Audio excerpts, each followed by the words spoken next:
the people of Medina had 2 days of festivals.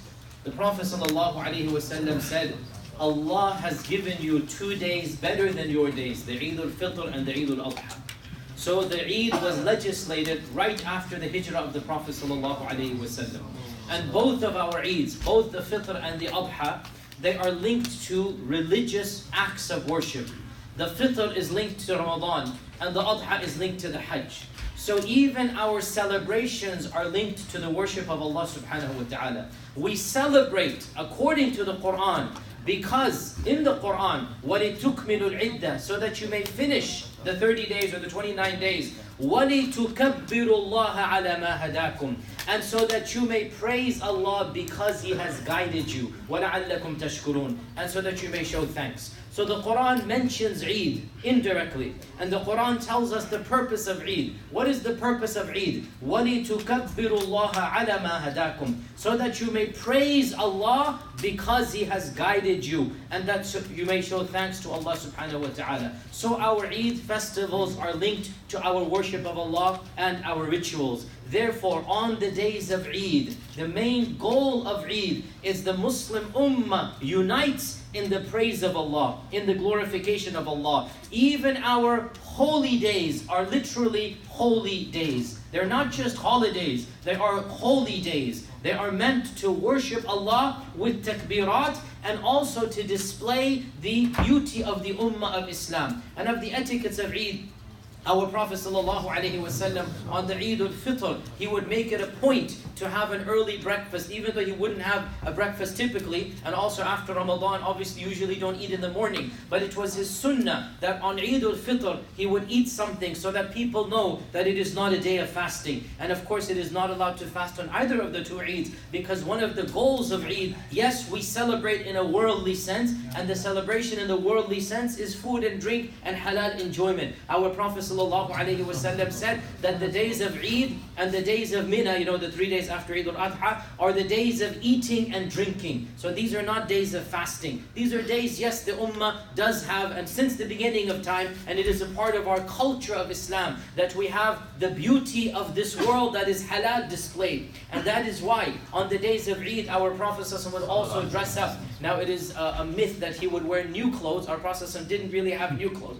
but he would wear special clothes. He wouldn't get a new garment every Eid, but alhamdulillah, those that can afford it, good for us, nothing wrong with that we gift our children, anybody that we have able to gift, that's fine. But the sunnah of the Prophet, he had, he only had 2 garments really. One was his daily, and one was the special that he would wear. So on Eid, he would wear the special garment. That's the point. So yes, on the day of Eid, we dress up.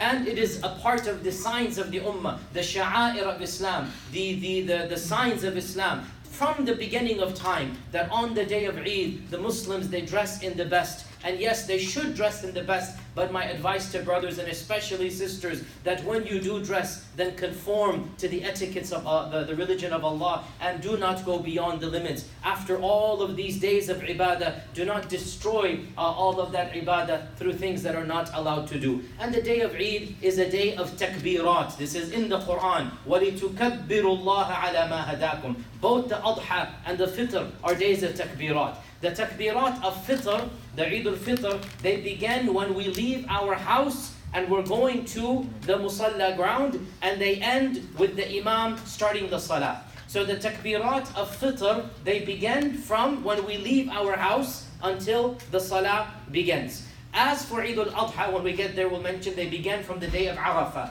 and they continue 3 days after. That's a longer time. Actually, Eid al-Adha is the more holy than Eid al-Fitr. We should know this all. Eid al-Adha is the holier of the two, and the both of them are holy. So Eid al-Fitr, the takbirat are when we leave our house, and they end when the salah begins. And the majority position, inshallah, the correct position, Eid really is a wajib prayer. Try your best to pray the Eid prayer. I know some of you might have, conditions or jobs or whatnot. May Allah make it easy. But really, technically, you really should pray Salatul Eid. Now, the question arises, let me finish up quickly the etiquettes as well. Obviously, our Prophet ﷺ would dress in a fine garment, and he would put perfume on. The sunnah for the Eid is you take 2 different routes. However, in our times, with the traffic and whatnot, maybe that's not the best idea. The purpose of the Prophet ﷺ taking 2 routes walking, they say, was that he would meet different groups of people coming back and forth. So you say takbir and you give greetings to different groups. When you're in your car, you're not going to be doing that. So if you follow the sunnah literally, alhamdulillah. If you don't, no big deal. Really, this is when you're walking to and from the musalla, then it is sunnah that you go from one road and you go back from another so that you can maximize. However, we can maximize the sunnah by greeting as many Muslims as possible on the day of Eid. This is a part of what has been narrated from the Sahaba and Tabi'un. They would greet one another, the greeting that we know, تَقَبَّلَ اللَّهُ مِنَّا وَمِنْكُمْ. It's not in the hadith, but it is narrated from some of the Tabi'un and the Salaf that they would say, this may Allah accept from me and you, or any other phrase. All of this is permissible, and of course different cultures have different greetings as well. The Indian Pakistanis is a 3-time back and forth. That's the Arabs should memorize this, 1, 2, 3. Okay, the Arabs is the kiss on the cheek. You should memorize this as well. Okay, the Sudanese, they push each other in the chest, but each one has its own. Alhamdulillah, each one has its own. It's all good. It's all fine. Alhamdulillah, whichever it is, it's a cultural sign of happiness, and this is all halal and of the goals of the Sharia, that we express that happiness and we greet one another and we make dua for one another on the day of Eid. Also, some merriment, some mirth and entertainment is narrated from the Sunnah. Again, keep it within the bounds of the Sharia, brothers and sisters. We know from the Sunnah, Sahih Bukhari, that on the day of Eid, the little girls came with their daf and they were singing nasheeds. They were singing what we call nasheeds, or in Urdu naat. They were singing these types of things. They weren't, astaghfirullah, singing music. This is the nasheed or the naat, Islamic motifs. And they were little girls playing the dafs. And Umar became irritated, like, how dare you do this? And the Prophet ﷺ said, let the people know that there is some ease in our religion. And this happened on the day of Eid. Don't make the religion ultra strict. At the same time, don't make it ultra liberal. The middle. Don't make it ultra strict. Yes, do some extra, make it merry, do something that you typically don't do. If you take your family out to some restaurant or something that you show your children the Eid. And I have said this many, many times, that when you guys, us, the elders from back home, Eid, the community knows, but in America, nobody knows. So you have to create that bubble of happiness for your children. You have to create that aura of mirth and merriment, so that your children, when they grow up, they have sweet memories of Eid. This is the only legacy that you're going to have. The society doesn't tell them that. Whereas back home, there were banners, there's mithai everywhere, halwa puri everywhere. What do you guys have on Eid? What do you give? Basbousa or something? I don't know, nothing. They have absolutely nothing on Eid. Sorry, he's born and raised here, I forgot. He's second age, that's why. He has nothing because he's from Memphis, that's why. So this is exactly the point. Exhibit A, he doesn't have any memories of the community of Eid, but we have to create for our children. And I'm dead serious here. When your children grow up, what will their memories be of Eid? You have to instill in them that love of Islam through these holidays that we have. Final point, fiqhi point, is the question a lot of you are asking. What are we going to do for Eid falling on a Friday? Not to get too technical, but as you know, there are different madhabs in Islam. And the majority position, the Shafi'is, the Hanafis, and the Malikis, the 3 of the 4 schools, which is the majority, they say if there are 2 Eids and Jum'ah on the same day, then both have their own obligation. Neither of the 2 cancels each other out. So the majority position is both are still wajib. You go pray Eid and then you go pray Jum'ah. There is one position in the Hanbali school, which is one of the 4 schools, that says if you pray Eid, then Jum'ah becomes sunnah and it doesn't become wajib. That's the Hanbali position. And they say if you don't pray Jum'ah, then you pray Dhuhr instead of Jum'ah. Nobody says you pray nothing, but then they'll say you pray Dhuhr. So my advice to all of you is try to pray both.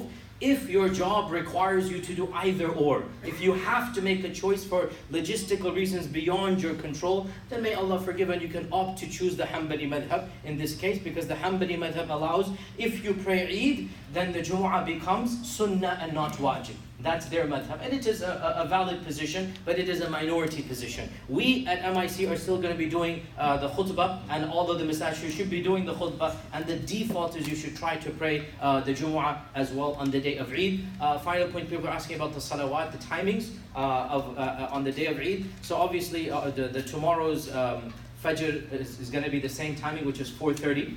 However, from the day after, which is the day of Eid, we will move up the salat time to 5 a.m. inshallah. Is it okay? Friday or Thursday? Eid is on Friday. We're praying Tarawih, bro. We wouldn't be here if there's Eid tomorrow. Don't worry. Okay. It's all right. There's. Yeah, we're waiting for California. No California. For this one, is the other way around. Don't worry. Alhamdulillah. So on Friday, the Fajr Salah, inshallah, will be 5 a.m. 5 a.m. inshallah. And Isha Salah, for at least a week, we'll have to keep it 9:45. As soon as we can, we'll move it out to 9:30. As you know, we try to pray Isha a little bit earlier, but as of yet, Isha is coming in at 9:40, so we cannot do 9:30. So, first week after Eid, 5 a.m. Fajr, 9:45 Isha, and we'll try to adjust as soon as possible, inshallah. The Qiyam tonight, inshallah, there will be Qiyam tonight, inshallah. There will be Qiyam tonight, inshallah. Zakatul Fitr, thank you for reminding me. Zakatul Fitr as well, we already gave the announcement in case you haven't. Now is your time, the box is outside when you exit. Zakatul Fitr is $10 per person in your entire house.